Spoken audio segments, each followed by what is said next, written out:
여러분 반갑습니다. 오늘은 하나님의 영상 두 번째 시간으로 창세기 2장 4절부터 9절, 16절에서 25절 말씀을 보겠습니다. 하늘과 땅을 창조하실 때의 일은 이러하였다. 주 하나님이 땅과 하늘을 만드실 때에 주 하나님이 땅 위에 비를 내리지 않으셨고 땅을 갈 사람도 아직 없었으므로 땅에는 나무가 없고 들에는 풀을 한 포기도 아직 돋아나지 않았다. 땅에서 물이 솟아서 온 땅을 적셨다. 주 하나님이 땅의 흙으로 사람을 지으시고 그의 코에 생명의 기운을 불어넣으시니 사람이 생명체가 되었다. 주 하나님이 동쪽에 있는 에덴의 동산을 일구시고 지으신 사람을 거기에 두셨다.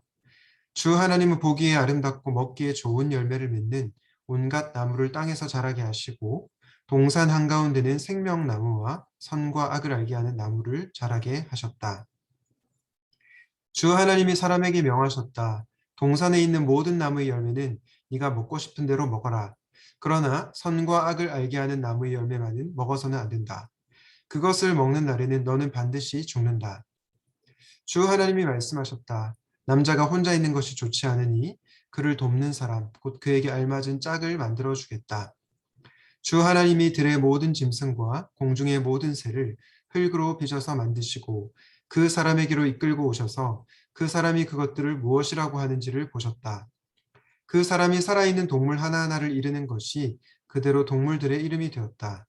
그 사람이 모든 집짐승과 공중의 새와 들의 모든 짐승에게 이름을 붙여주었다. 그러나 그 남자를 돕는 사람, 곧 그의 짝이 없었다. 그래서 주 하나님이 그 남자를 깊이 잠들게 하셨다. 그가 잠든 사이에 주 하나님이 그 남자의 갈빗대 하나를 뽑고 그 자리는 살로 메우셨다. 주 하나님이 남자에게서 뽑아낸 갈빗대로 여자를 만드시고 여자를 남자에게로 데리고 오셨다. 그때 그 남자가 말하였다. 이제야 나타났구나 이 사람. 뼈도 나의 뼈, 살도 나의 살. 남자에게서 나왔으니 여자라고 부를 것이다.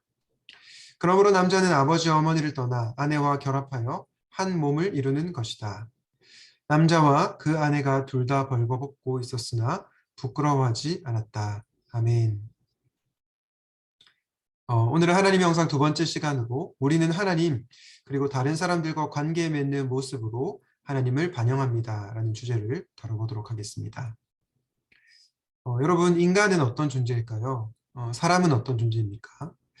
우리 인간은요, 하나님과 관계를 맺어야만 하는 존재입니다. 오늘 창세기 2장 7절에 이런 말씀이 나왔죠. 여호와 하나님이 땅의 흙으로 사람을 지으시고 생기를 그 코에 불어넣으시니 사람이 생명이 되니라. 여러분, 우리가 믿는 하나님은 어떤 분이십니까? 사람을 만드시고 그 사람에게 생기를, 생명의 기운을 주신 분이십니다. 그렇기 때문에 인간은 하나님과 관계를 맺어야 하는 영적 존재라는 것이죠. 우리가 단순히 배 부르고 등 따뜻하면 괜찮을 걸까요? 아무런 걱정이 없으면 괜찮을 걸까요? 그렇지가 않습니다. 하나님이 창조하셨기 때문에 우리는 그 하나님과 관계를 맺어야 하는 존재입니다. 우리에게는 하나님과 영적 교제, 친밀한 교제가 필요합니다. 여러분들은 하나님과 말씀과 기도를 통해서 계속해서 친밀한 교제를 맺고 계십니까? 만약 그러지 못하셨다면 다시 한번 말씀과 기도로 하나님과 영적인 관계, 친밀한 관계를 맺어 나갈 수 있으면 좋겠습니다. 그런데 하나님과 어떤 관계를 맺어야 할까요? 창조주인 하나님, 그리고 피조물인 인간과의 관계에서 순종이 뒤따라야 합니다. 아담에게 땅을 지혜롭게 다스리라고 명령하신 하나님, 그리고 아담에게 선악을 알게 하는 나무 열매, 선악과를 따먹지 말라고 경고하신 하나님은 같은 분이시죠. 하나님과의 관계는 신뢰 위에 세워져야 하기 때문에 하나님은 아담에게 특정한 한 나무를 금하셔서 하나님을 신뢰하거나 신뢰하지 않을 선택권을 주셨다는 것입니다. 즉 선악과는 하나님께서 아담과 하와를 유혹하기 위해서, 무너뜨리기 위해서 그런 것이 아니고 하나님과 신뢰의 관계를 맺기 위해서 선악과를 허락하신 것이죠. 우리는 그 마음을 이해하고 하나님의 마음을 이해하고 하나님과 신뢰의 관계 그리고 순종의 관계를 맺어야 할 줄로 믿습니다. 우리 인간은요, 하나님과 관계를 맺어야 하는 존재이기도 하지만 동시에 다른 인간과 관계를 맺어야 하는 존재이기도 합니다. 오늘 창세기 2장 18절 이런 말씀 나왔죠. 여호와 하나님이 이르시되 사람이 혼자 사는 것이 좋지 아니하니 내가 그를 위하여 돕는 배필을 지으리라 하시니라. 저는 이 구절을 꼭 그 결혼에 관련된 구절만으로 보고 싶지는 않은데요. 인간은 하나님과 관계를 맺는 존재일 뿐만 아니라 다른 사람과 관계를 맺는 존재여야 하는 것이죠. 인간은 누구를 닮았습니까? 하나님을 닮아서 창조되었는데 그 하나님은 삼위 하나님이십니다. 삼위 하나님의 형상을 따라서 창조되었기에 우리는 기본적으로 공동체적인 존재라는 것입니다. 그래서 인간은 다른 인간과 교제를 할 수밖에 없는 것이죠. 인간은 결코 외딴 섬이 될 수 없다는 것입니다. 저는 여러분들이 이 코로나 시대에 홀로 있기가 쉽잖아요. 다른 사람들과 교제하지 않고 그냥 나는 영상으로 온라인으로 하나님과 교제하기만 하겠다. 그런 생각을 하시는 분들이라면 오늘 말씀을 들으면서 다시 한번 목장 식구들 그리고 여러분의 형제와 자매들과 관계를 맺어 나가면 좋겠습니다. 우리는 다른 사람들과 다른 형제 자매들과 어떤 관계를 맺어야 할까요? 요한일서 4장 20절 이렇게 말씀합니다. 누구든지 하나님을 사랑하노라 하고 그 형제를 미워하면 이는 거짓말하는 자니 보는 바 그 형제를 사랑하지 아니하는 자는 보지 못하는 바 하나님을 사랑할 수 없느니라.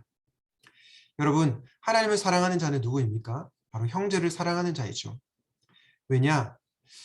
보이는 형제를 사랑하지 않는데 어떻게 보이지 않는 하나님을 사랑할 수 있느냐라고 요한일서 말씀이 얘기하고 있습니다. 이 요한일서 4장 20절 말씀 앞부분에 보면요. 그가 먼저 우리를 사랑하셨다고 하는데요. 사실 우리의 힘으로 형제 자매를 사랑할 수 없죠. 우리의 힘으로 다른 사람을 사랑할 수 없습니다. 기본적으로 우리는 죄인이기 때문이죠. 그러나 죄인인 우리를 사랑해 주신 먼저 받은 그 사랑으로 우리의 형제와 자매를 사랑해야 되겠습니다. 한 가지 덧붙이고 싶은 말씀이 있는데요. 여러분 여기서 형제를 미워하는 것과 사랑하는 것, 이 미움과 사랑을 대조하고 있죠. 그런데 제가 지난번에 말씀드린 것처럼 사랑의 반대말은 미움이기도 하지만 사랑의 반대말은 또한 무관심이기도 합니다. 여러분, 여러분들은 공동체의 지체들을 정말로 사랑하고 계십니까? 그렇다면 혹시 무관심했던 지체들에게 연락 한 통 해보는 건 어떨까요? 그리고 지체를 위해서 기도 한번 해주시면 어떨까요? 우리가 이렇게 하나님과의 관계뿐만 아니라 다른 형제 자매들과도 관계를 맺고 특별히 사랑의 관계를 맺고 살아가는 저와 여러분이 되시면 좋겠습니다. 오늘 말씀을 기억하면서 이렇게 기도하면 좋겠습니다. 인간은 외딴 섬이 아님을 기억하게 하시고 하나님과 친밀한 관계를 맺고 하나님의 말씀에 순종하게 하소서. 그리고 하나님께서 주신 사랑으로 형제들과 사랑의 관계를 맺게 하여 주시옵소서. 기도하시겠습니다. 하나님 아버지, 하나님의 형상으로 창조된 인간이 공동체적인 존재이며 결코 외딴 섬이 아니라는 것을 배우게 되었습니다. 우리는 먼저 하나님과 영적인 관계를 맺어야 하는 존재임을 배웠습니다. 다시 한번 하나님과 말씀과 기도로 친밀한 관계를 맺게 하여 주시옵소서. 또 하나님께서 우리를 먼저 사랑하신 그 사랑으로 형제와 자매를 사랑하는 저희가 되게 하여 주시옵소서. 이 모든 말씀 우리를 사랑하신 예수님의 이름으로 기도하였습니다. 아멘.